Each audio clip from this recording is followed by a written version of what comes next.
լարվածությունը։ Պարոն Գալստյան, շարունակելով առաջին հարցի համատեքստը առհասարակ Եվրապարտատոմսերի թողարկման առնչությամբ ԿՊ-ի եւ ԿՊ խորհրդի դիրքորոշումն ինչպիսին է, հաշվի առնելով նաեւ այդ 71%-ի քննարկելիությունը, որքանով է հաջող այդ պարագայում, եթե այդքան բարձր է եղել տոկոսադրույքը, նաեւ կիբերհանցագործությունների վերաբերյալ Կենտրոնական բանկի դիրքորոշումը, խնդրեմ ներկայացրեք, շնորհակալություն։ Մի հատ երկրորդ հարցը կմանրամասնեք ինչ անշանակում մեր դիրքորոշումը կիբերհանցագործությունների բանկերի հետ կապված տարբեր խնդիրներ են ունենում, դուք ունեք ինչ-որ այդ առնչությամբ վերահսկողություն, օրինակ։ Իհարկե, մենք մենք IT վերահսկողություն ենք իրականացնում, որի մի մասը նաև կիբերհանցագործությունների կանխարգելմանն ուղղված քայլերն են բանկային համակարգում, ֆինանսական համակարգում ընդհանուր առմամբ։ Մենք ունենք մեր կիբերստորաբաժանումը, բնականաբար բանկերը ունեն իրենցը ու եթե գիտեք կիբերհանցագործությունները հիմնականում համագործակցությամբ են կանխարգելվում եւ համագործակցությամբ են լուծվում այդ տիպի խնդիրները։ Ինչ վերաբերում է առաջին հարցին, եթե ես ճիշտ հասկացա հարցի լեյտմոտիվը, արդյոք 7-1-ը լավ է, վատ է, բարձր է, ցածր է, հա։ Եվ առհասարակ այս հերթական թողարկումը ինչպես եք դիտարկում։ Ճիշտ պահին է արվել, ճիշտ գործարք է, որքանով է դրական անդրադառնալու։ Ես կարծում եմ, որ գործարքը ճիշտ գործարք է այն առումով, որ նախապես հայտարարված էր նա, որ այդ տիպի գործարքի հնարավորություն կարող է լինել ու բնականաբար ցանկացած Եվրոպարտատոմսի թողարկում ինքը առնվազն մի քանի ամսվա աշխատանք է։ Այսինքն չես կարող հայտարարել Եվրոբոնդի թողարկում այսօր ու վաղը թողարկես, որովհետև ինքը իր տրամաբանություն ունի։ Ինչ վերաբերում է 7-1-ին, բնականաբար գիտեք, որ կա risk-free տոկոսադրույք, այսինքն ռիսկից զատ տոկոսադրույքը, դա Ամերիկայի նույն ժամկետայնությամբ 10 տարանոց պարտատոմսերի եկամտաբերությունն է, որը այս պահին ճշգրիտ երևի չեմ ասի, բայց 4.3-ի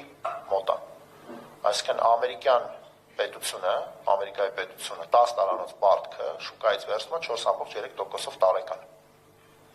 Հայաստանի կառավարությունը այդ պարտքը վերցնում է 7-1-ով տարբերությունը 2.8%-ա,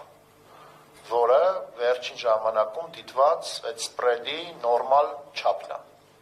Հենց որ այդտեղ որևէ ինչ-որ արտառոց բան չեմ տեսնում ու կարծում եմ, որ տոկոսադրույքը քանի որ որոշում է շուկան հենց այդ էլ գնահատում է, այսինքն ռիսկի չափն է գնահատում, պրեմիայի չափն է գնահատում, որը Հայաստանի Հանրապետությունը պիտի վճարի էքստրա risk-free նկատմամբ պարտք ներգրավելու նպատակով։ Սպուտնիկ։ Շնորհակալություն, տոկոսադրույքների կապված դա է ուզում հարցնել, այսինքն կարող ենք կարծես թե, այսինքն նախորդ թողարկման նկատմամբ այդ սպրեդը Ամերիկայի եւ մեր նկատմամբ, այսինքն մեր ռիսկի հավելավճարը փոքրի շատ է նույնն է մնացել, արդյոք կարելի է ենթադրել, որ այստեղ դուք էական ռիսկեր չեք տեսնում այդ հավելավճարի աճի եւ սցենարում ուղղակի պայմանական եք դրանք ներառում որպես եւ դիտարկում եք ուղղակի պայմանական որպես հնարավոր իրադարձություններից մեկը, սա առաջին հարցը, մնացածը հաջորդիվ։ Այո, մենք դա դիտարկում ենք որպես ասցենարի էական մաս, որը որ կապված է ապագայում հնարավոր զարգացումների հետ։ Ինչ վերաբերվում է այսօրվա ռիսկի հավելավճարին, ապա իրավացիորեն ճիշտ եք նշում, որ ինքը գրեթե չի փոխվել, այսինքն Հայաստանի նկատմամբ ապիցիտը այդ տոկոսների շուրջը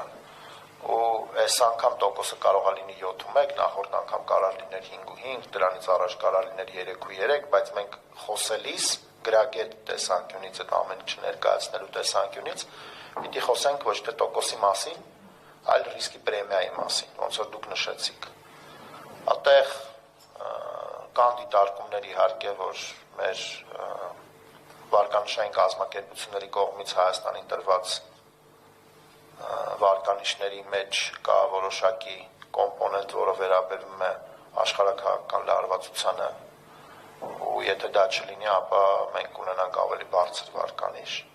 ինչը նաև իր հերթին կարող է զսպող ազդեցություն ունենա ռիսկի հավելավճարի վրա։ Բայց այս պայդրությամբ շուկան գնահատում է, որ մեր ռիսկի հավելավճարը այդ 280 բազիսային կետն է, 280-290, որը նաև համահունչ է, ենթադրում եմ, մեզ նման վարկանիշ ունեցող մյուս երկրների ռիսկի հավելավճարին։ Ներողություն ֆակտորը։